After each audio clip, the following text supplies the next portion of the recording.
हर दिन एक भिखारी दरवाजे के पास आकर भीख मांगा करता था और घर का मालिक हमेशा घर के बाहर आते ही उसे देखकर गुस्से से घर के अंदर चला जाया करता था। कई बार उसके लिए गालियां भी बकता। वो कहता, तू जिंदा ही क्यों है? पूरी जिंदगी ऐसे ही भीख मांगेगा क्या? धरती का बोझ क्यों बना बैठा है? और कभी कभी उस भिखारी को गुस्से में वह धक्का भी मार दिया करता था। इतना कुछ हो जाने के बावजूद भिखारी के मुंह से सिर्फ यही निकलता कि भगवान तुम्हारे पापों को माफ़ करे, भगवान तुम्हारे पापों को माफ़ करे। एक बार सेठ को धंधे में बड़ा नुकसान होने की खबर मिली। सेठ बहुत परेशान था कि तभी उसके दरवाजे पर वही भिखारी आया। गुस्से में अपना आपा खोते हुए सेठ ने उस भिखारी को पत्थर दे मारा।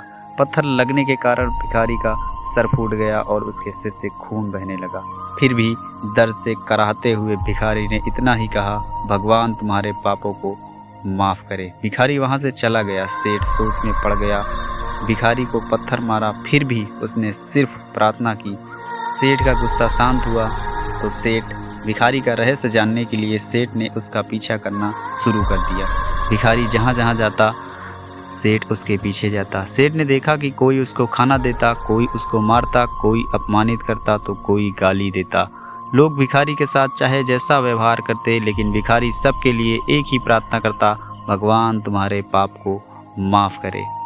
अब रात होने को आई थी। भिखारी अपने घर जाने के लिए लौटा। वो अपने घर पहुंच गया, लेकिन सेठ अब भी उसका पीछा कर रहा था। एक पुरानी टूटी हुई खटिया पर एक बूढ़ी औरत लेटी हुई थी, काफ़ी कमज़ोर और बीमार लग रही थी। और भिखारी की पत्नी थी। अपने पति को वापस आता देख वह खाट से उठ खड़ी हुई। पत्नी ने अपने पति के भीख वाले कटोरे में देखा, उसमें सिर्फ आधी बासी रोटी थी। उसे देखकर वह बोली, आज बस इतना ही मिला, और हाँ, आपके सिर से खून निकल रहा, ये चोट कैसी लगी?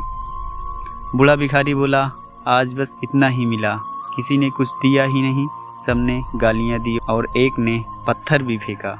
पत्थर फेंकने से मेरा सर फट गया। एक गहरी ठंडी सांस लेकर बूढ़ा भिखारी फिर से बोला, या मेरे ही पापों का फल है। तुम्हें याद है कुछ साल पहले हम कितने अमीर थे? क्या कुछ नहीं था हमारे पास हर चीज़ ज़रूरत से ज़्यादा थी, लेकिन हमने कभी दान नहीं किया। और उससे भी बुरा हमने उस अंधे भिखारी के साथ किया जो हमारे द्वार भीख मांगने आया करता था। बूढ़ी पत्नी की आंख में आंसू आ गए। वह बोली, हाँ, हम उस बेचारे अंधे के साथ बहुत बुरा करते थे, उसका अपमान करते थे, उसे खाने के लिए रोटी की जगह कागज़ दिया करते थे, उसका मजाक उड़ाया करते थे और कभी कभी मारा भी करते थे। मैंने कभी उसको रास्ता नहीं दिखाया। एक बार मैंने उसके मुंह पर मिट्टी भी फेंक दी थी और वह हमेशा दुखी होकर यही कहता कि भगवान तुम्हारे किए की सज़ा देगा, भगवान तुम्हारे पापों की सज़ा ज़रूर देगा।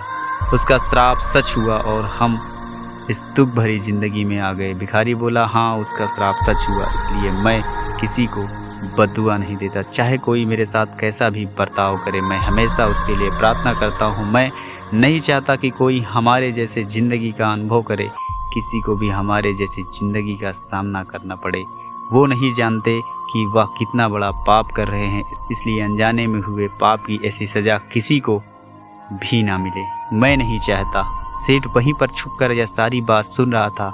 अब उसे सब कुछ समझ में आ गया था। भिखारी और उसकी पत्नी ने वह आधी रोटी मिल बाँट के खाई और भगवान को धन्यवाद कर कर सो गए। अगले दिन वही भिखारी फिर से भीख मांगने गया। सेठ के घर के पास जाते हैं। सेठ ने पहले से गर्म रोटी उसके लिए निकाल कर रखी थी। उसे देते हुए सेठ विनम्रता से बोला, माफ़ कर दीजिए बाबा, उस दिन बहुत बड़ी गलती हो गई। बूढ़ा भिखारी बोला, भगवान तेरा भला करे। इतना कहकर वो आगे निकल गया। तो दोस्त, इस कहानी से जो सीख लेने लायक है वो बड़ी ही सिंपल है कि आदमी चाहे किसी के बारे में बुरा कहे भला कहे, लेकिन भगवान सिर्फ कर्म के हिसाब से उसको फल देता है। क्या हुआ अगर भगवान नहीं दिखता है, लेकिन यह बात बिल्कुल सच है कि उसके खाते में सबका हिसाब बहुत पक्का होता है। इसलिए जब किसी के लिए कुछ भी करो तो अच्छा ही करो। तो दोस्त, आप लोग को ये स्टोरी कैसी लगी मुझे कमेंट सेक्शन में ज़रूर बताइएगा। और मेरे चैनल पर नए हैं तो चैनल को सब्सक्राइब कर लीजिएगा और लाइक शेयर कमेंट जरूर कीजिएगा। तो मिलते हैं दोस्त एक नई स्टोरी के साथ। तब तक के लिए जय हिंद, जय भारत, वंदे मातरम दोस्त।